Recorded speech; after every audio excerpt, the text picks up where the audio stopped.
you can leverage a lot of different occupations on social media and digitally, right? I mean, I have a Yeah. nephew who's studying to be a psychologist. And I asked him, I said, listen, you should be on TikTok or thinking about it and sort of Building be out a that brand brand. to help other kids, other young people like yourself. I mean, he's not that young, he's 28 or 29, but to be sort of out there and helping other people, particularly during this very difficult time where there's a lot of mental health issues, a lot of Yeah. depression, a lot of loneliness, right? And you can leverage your youth and your savviness with a medium like TikTok to create something that a lot of people can see.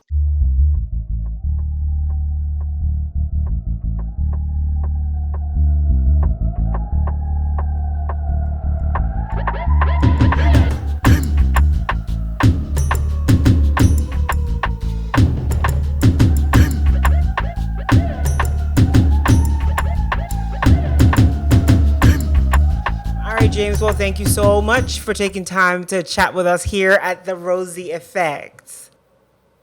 Glad to be here. Thanks for having me, Rosie. Absolutely. Would you love to share a bit about your deep expertise in entrepreneurial communities and what the nature of the state of business is now, especially with the impact of the pandemic?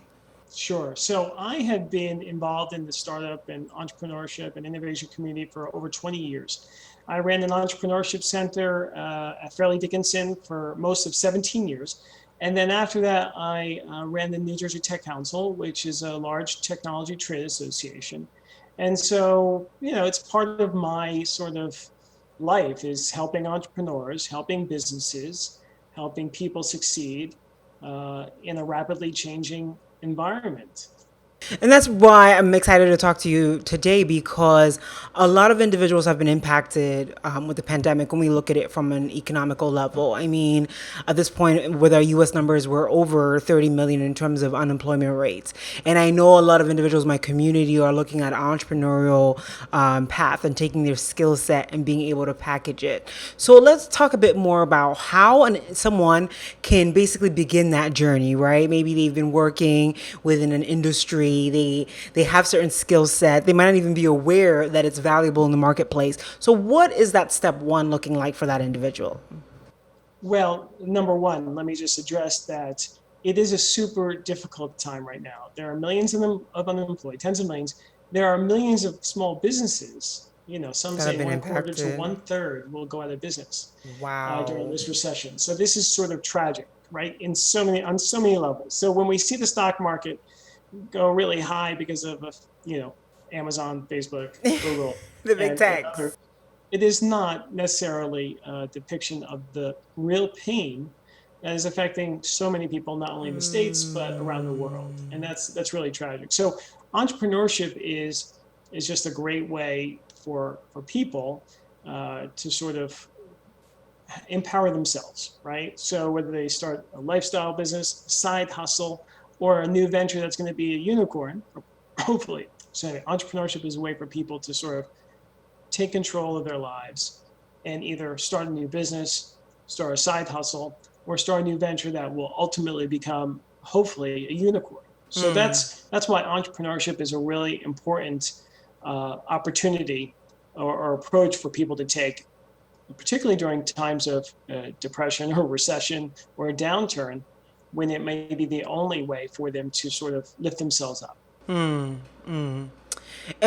this is why I really enjoyed, reaching out to you to have this discussion because the tenets of the Rosie effect that we look at when we talk about digital transformation at large falls under the technology. Obviously, that's valuable, what we're utilizing. But then also, there's a huge, immense impact on people from business transformation to actual, what I call individual transformation.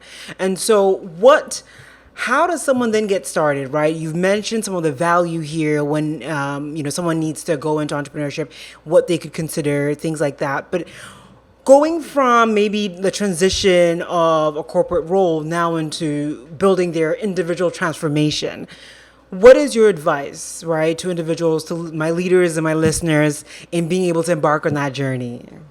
Sure. So number one, it's really opportunity screening, right? So screen the market for areas of number one interest and demand, right? Where can you have an impact or produce something, a service or a product that people will want to buy? So that's important, number one. Number two, think about your passions, right? It's always a great to sort of combine passion with opportunity. It Okay. might not always happen. Right. If you're a ballerina, a dancer, it might not, relate to the business that you need to start to make money to be successful, right? And that's okay.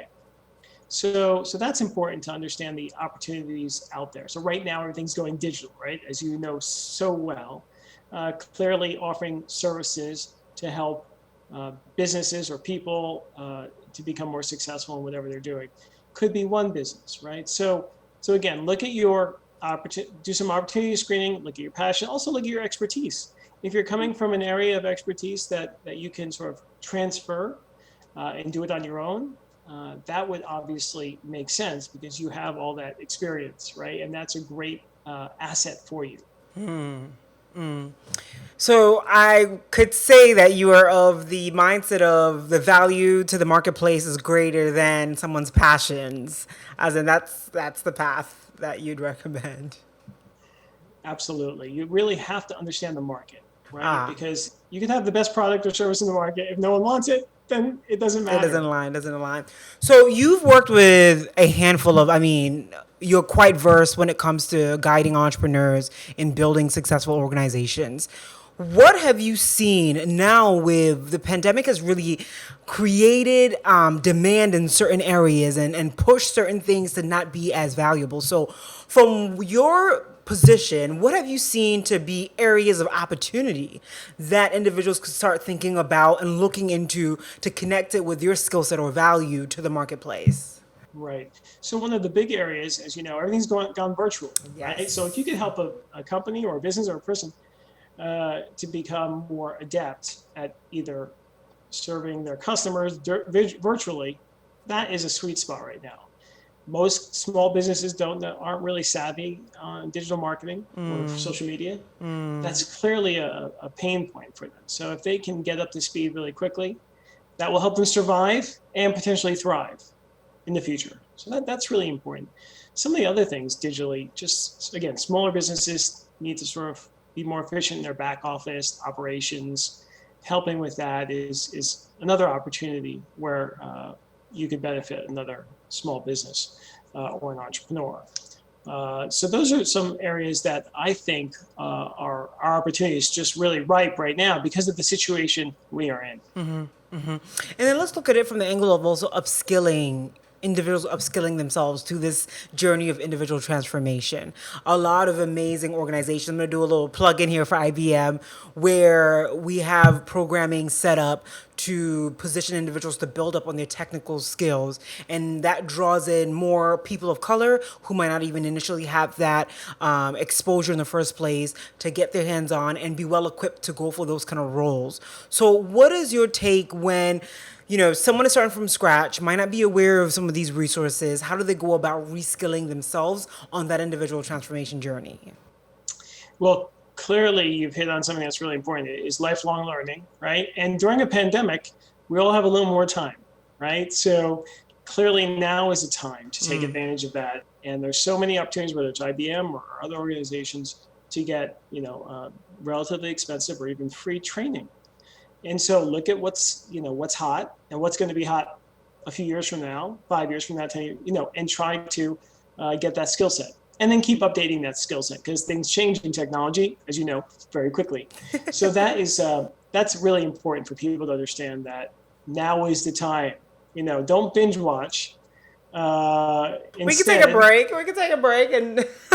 you can take a break. And I know we have some shows that we like watching, but Oh man. in between that, watching or being on social media, set some time aside to learn something and learn something that you can leverage.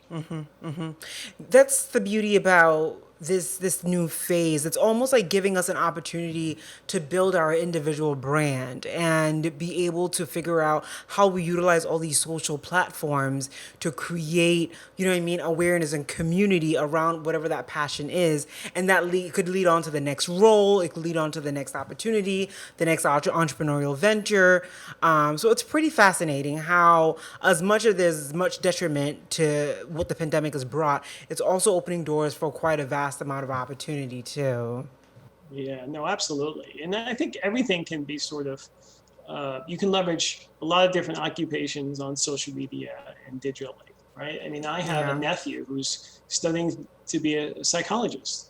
And I asked him, I said, listen, you should be on TikTok or thinking about it and sort of Building be out a that brand brand. to help other kids, other young people like yourself. I mean, he's not that young, he's 28 or 29, but to be sort of out there and helping other people, particularly during this very difficult time where there's a lot of mental health issues, a lot of Yeah. depression, a lot of loneliness, right? And you can leverage your youth and your savviness with a medium like TikTok to create something that a lot of people can see. Yeah.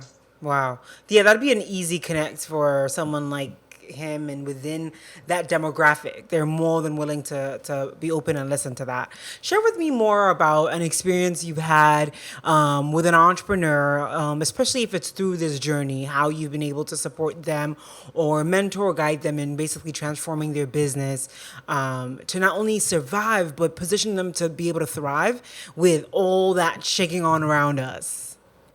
Yeah, no, right now it's well, one of the things I'm doing is trying to sort of bring smart people together and sort of share tips, right? So clearly, the tips for small businesses are you got to cut your costs as much as possible. You have to keep your customers, right? Um, you have to take care of yourself. That's important, and start to really plan 30 days, 60 days, 90 days out. So those are just some general sort of tips for entrepreneurs.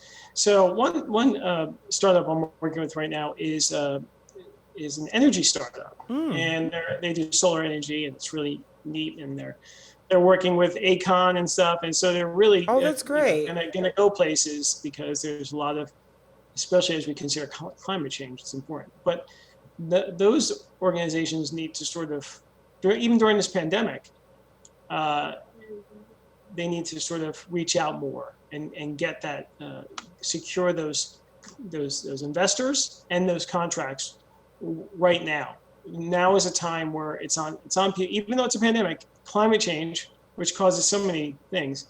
There's an opportunity right now to sort of take advantage of this time where people's attention is focused on it. A lot of large companies have these initiatives in sustainability, and they need to sort of reach out and make sure they are included in some of those, the millions of dollars or billions of dollars that are being spent right now in that. So right now is a way to sort of position yourselves to take advantage of changes in our environment. Yeah, I'm glad you mentioned the whole energy thing with Akon, because one thing that comes to mind is access, right? I know he's doing a lot in Senegal, an investment in access and energy. So to be able to utilize the opportunities that this pandemic has given us, and then figure out ways, sustainable ways to be able to still deliver solutions that we might take for granted being on this side of the river. It can be quite valuable. So yeah. Yeah, no, absolutely. I think again, it's part of opportunity screening, getting a pulse for where things are going or where things are, and trying to sort of leverage that that timing. Timing is important. So, how does one define if they're going to, what path they're going to go in with their entrepreneurial journey, right? Is this something that I'm doing as a service? Is this something that I need funding for? Most people might believe as soon as I have an idea, I see the opportunity marketplace, I need funding, I need funding. But the reality of it is, you share that with me in terms of funding might not necessarily be that direct right fit. What has your experience been, and what is your advice for, that individual that is starting out? Right. So funding is an important thing eventually, but right away it's not as so critical. Right now we're so lucky because the cost of starting a business is the lowest it's ever been. It's like 1/100th of what it was 20 years ago because of technology and Absolutely. all the free resources that people have. So I wouldn't worry about, getting angel funding or venture funding. Just leverage, right now, interest rates are low. Take a home equity loan if you need some money, or borrow it from friends and family. Be careful, get That contracts set sounds up, intense. Yeah. um, and move forward that way. But not every business needs to be a unicorn. I think people need to realize that it could be a small business. It could be what's called a lifestyle business, that really supports you and is that you're passionate about. That you could do yourself or just with a few employees. So not every business needs to be huge, and that's Yeah. important for people to realize. Yeah, I want to hone in that a little bit too, and I think uh, in this era of building from scratch, right? There's this idea of seeing someone do it so big, and it's like that's what you hope to achieve. But the reality of it is to get the results that you need, it actually might not necessarily take this big, grandiose sort of visibility or whatever it might be, but actually identifying maybe who those true customers are and being able to create a specific niche and being able to go after that versus this idea that we might have as in like we need to do it so big in order to get or retain the results that we were looking for. Yeah, no, absolutely. I think people just need to sort of put things into perspective and have some realistic expectations and find mentors, which is really important, and find people who know what they're talking about in different industries, and that will really serve them well. I know you're working on some pretty interesting and exciting projects right now. So why don't you share with me one of them and how you're going about building that out, especially during this time? Sure. So one of them I won't tell you because I was just really super stealth, but I will tell you about Oh, tell me the the one which secrets. about. And I should practice what I preach, right? You need to share your ideas with people, right? So don't feel like you have to keep everything so close. Share it with people. So in general, that's a good sort of strategy. So the one that about is teaching young people about entrepreneurship, right? And clearly that was something that was pandemic induced, right? I used to run entrepreneurship camps when I ran an entrepreneurship center in real life, Yeah. and I said, "Holy cow! There's going to be a lot of young people stuck at home with their parents going crazy, including me, and maybe this could be something that could be reimagined in a virtual way." So we did something really special and did a 1 week course, and it was really extraordinary, and it really worked out well. And then again, to build on that, we're working on a gap year program that's a little more intensive and longer for college kids who may not be going for the first year because of this COVID crisis, but may not be returning because they want to skip a year. So there's other variations of this program that really it's just about sort of seeing the market and being sort of agile. And that's really agility is really important for anyone, but to be able to pivot is really important going forward. So, to the business leader listening to this conversation, what is the value for them to maybe recommend their child or other individual that they see it to be a fit? What are they gaining from that year through your program?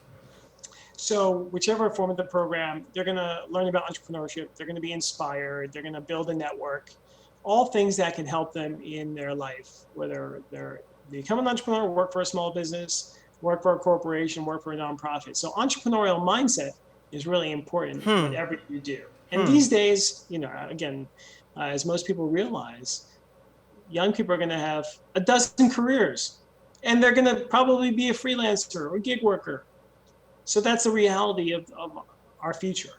And so they need to be able to be flexible, agile, uh, creative, and be able to continue learning, most importantly. Yeah.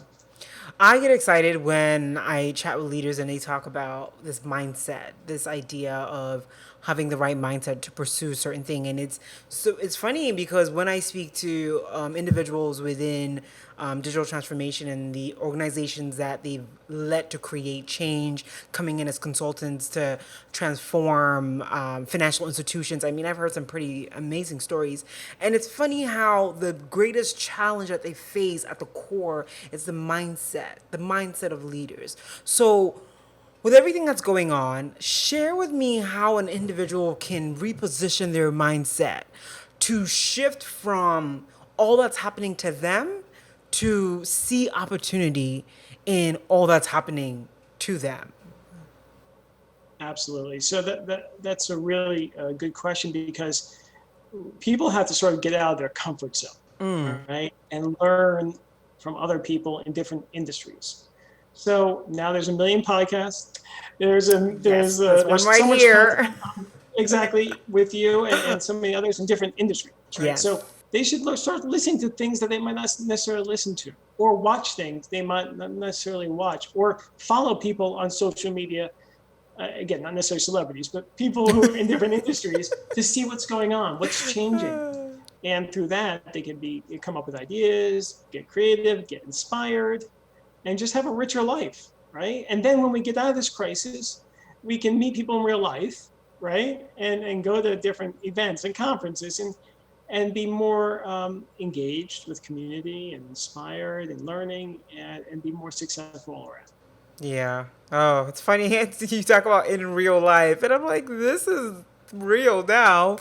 How do we take this new normal? I mean, we don't know what tomorrow holds, but taking advantage of the new normal. But you're absolutely right. Being able to push yourself out of the comfort zone. And it's so much more easier said than done because growth can be quite challenging when you're actually encountering it and going through it to, to try out new things. But I feel like the pandemic has kind of forced all of us to face really certain uncertain things or uncomfortable things. So, hey, jump on the boat and find the opportunity to find new ways to grow and hopefully dip your toes in the entrepreneurial bucket, if I may say. Absolutely. Now is the time. And as most experts say, it's the best time to start a business during a recession, right? Uh, you're going to obviously be more scrappy, more agile. You're going to find talent that's out there because they lost their jobs or they're looking for a side hustle. So now is the time. Now is the time. Even if you have a secure, great job, now is the time to start thinking about what's next, or at least to sort of complement what you do with something new. You mentioned it a bit, but I want to kind of bring it together here. When you talk about individuals that are up and coming, this idea of the gig economy, figuring out their talents and value in the marketplace, and putting it together as their career and their journey. How do you foresee the next decade? Right? I mean, no one can predict what tomorrow holds, but based on patterns with other pandemics or situations that we've had, how do you foresee what that next decade looks like in terms of change, impact in the economy, opportunities for growth, jobs, entrepreneurial opportunities? What's your take on that? Well, I'm not a forecaster, and I don't have a crystal ball. You can't see the future, James. You can't see the future. But clearly, what we've gone through and we will continue to go through is an acceleration of changes. Right? This is the pandemic has disrupted and accelerated things that were happening at a slower pace. So whether it deals with technology, well, it's because of technology, right, that we're able to do all this. But it's affecting obviously education in a big way, healthcare in a big way, and all industries in different ways, right? So that's the reality. So I think people should be prepared for continued change at a fast pace. Obviously, AI is coming, automation is Oh, coming, we're there, honey. as you well know. And I think so. The important thing is to continue learning and updating your skills, and trying to be sort of open-minded, so that when opportunities come, you can see them and take advantage of them, and and and have a more interesting and fulfilling sort of professional career and life. Yeah. Yeah. I'm glad you touched on all these things because it's so much more now. I meet individuals who are, they have the skill set to bring value to the job that they have, but at the same time, they're taking that skill set and building around that, whether it's a side hustle, whether it's, a brand building. And so, absolutely, I'm seeing more and more of individuals crafting their story around where their interests lie, where the opportunity is in the marketplace, and the value that they can bring to the marketplace as well. So you're spot on. That's not going anywhere. And as a matter of fact, it might even be pivotal to make sure you're doing that whole 360 with an individual's career to be well positioned, right? And having that fulfilling life, as you referenced to, or building your definition of what success looks like for yourself. So. Absolutely. Yeah. So we've come to the end of our discussion. What I valued most about this conversation was honing in on the skills or the opportunities that individuals need to undertake in order to go about their individual transformation. What is your last take and advice for that individual? They've gone through all the roughs of it with the pandemic and how it's hit them. What is that last advice that you would like to leave individuals that are looking to undergo this journey of individual transformation? Where do they start? How do they gather those resources, and how do they take advantage of the opportunities that are coming out in the marketplace? Sure. Well, there's so many resources out there. That's the beauty, right? It's just about finding them and paying attention to them, right? So there's obviously everything online. You can find anything, right? So I would start following people in your industry, people outside of your industry, get inspired. If you want the nuts and bolts of how to start a business, there are obviously something called SBTC, Small Business Development Centers. There's universities. There's so many resources out there. Just Google it if you want. And if you want someone nearby you, that's fine. You can find that, but everything is online as well. That's the beauty of today. And I would get inspired, learn, screen for new opportunities, and just be sort of open-minded as you take this next step, because you may have to pivot here and there to get to where you're going, and relish that journey. It will be in a very exciting time for you. So that's why I'm saying, amidst all this very difficult time we are in, it could be and should be an uplifting, inspiring time for you. So take advantage of it and learn more and connect more, build your personal network, and just, move forward now. Don't wait. Man.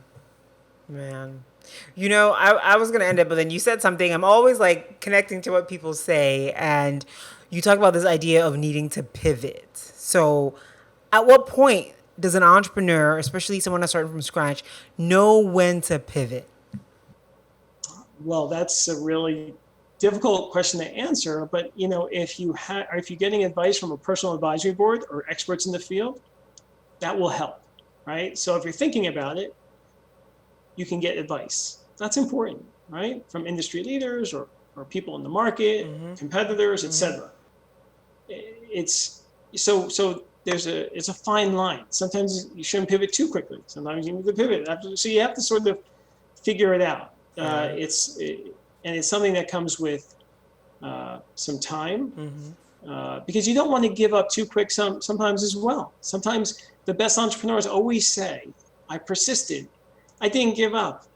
I didn't accept no for an answer, right? On the other hand, the best entrepreneurs take advice and learn from it and pivot at close to the right time to pivot, right? And again, you never know if it's going to be the right pivot. Yeah. So there's always this little risk, but it's important to sort of get as much advice as possible before doing that pivot. Oh, great. Awesome. Well, James, we've come to the end of our conversation.